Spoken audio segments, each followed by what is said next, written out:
10 minute മാത്രമാണ് ദില്ലിയിൽ മഴ പെയ്തത്. പക്ഷേ അവിടെ ആശുപത്രിയിൽ വെള്ളക്കെട്ട് രൂപപ്പെട്ടത് വലിയ പ്രതിസന്ധി ഉണ്ടാക്കുന്നു. ദില്ലി ലാൽ ബഹദൂർ ശാസ്ത്രി ആശുപത്രിയിലെ വെള്ളക്കെട്ട് വലിയ ബുദ്ധിമുട്ടുണ്ടാക്കി.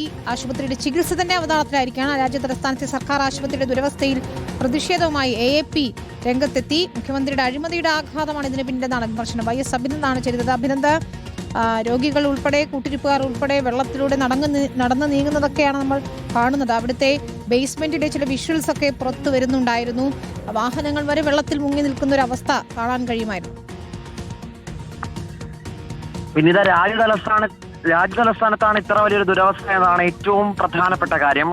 ഇന്ന് ഒരു ചെറിയ മഴ മാത്രമാണ് ദില്ലിയിൽ ഉണ്ടായത്. രാജ്യത്ത് കാലവർഷം എത്തിയെങ്കിലും ദില്ലിയിൽ വലിയ മഴ ഇല്ല എന്നത് ഏറ്റവും എടുത്തു പറയേണ്ട കാര്യമാണ്. അങ്ങനെയുള്ള ഇടത്താണ് 10 മിനിറ്റ് മാത്രം പെയ്ത മഴയിൽ ലാൽ ബഹദൂർ ശാസ്ത്രി ആശുപത്രി, അതായത് സർക്കാർ ആശുപത്രിയാണ്, ഏറെ നാളായി പേര് കേട്ടുള്ള ആശുപത്രിയാണ്. അവിടെയാണ് ഈ ICUവിലെ അത്യാഹിത വിഭാഗത്തിലെ ഡോക്ടർമാരുടെ ക്യാബിനിലടക്കം വെള്ളം കയറിയത്. അതിന്റെ ദൃശ്യങ്ങളാണ് ഇപ്പോൾ പുറത്തു വരികയും ചെയ്തത്. എന്തായാലും രൂക്ഷ വിമർശനമാണ് ഇപ്പോൾ പ്രതിപക്ഷ രാഷ്ട്രീയ കക്ഷികളുടെ ഭാഗത്തു നിന്നും ഉണ്ടായിരിക്കുന്നത്. രേഖാ ഗുപ്ത മുഖ്യമന്ത്രിയാണ്.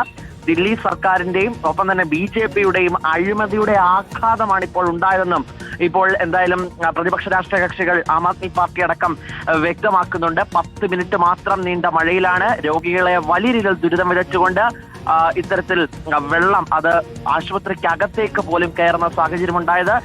ഇപ്പോഴും നമ്മൾ വലിയ ചൂടിലാണ് നിൽക്കുന്നത്. കാര്യമായ മഴയില്ല.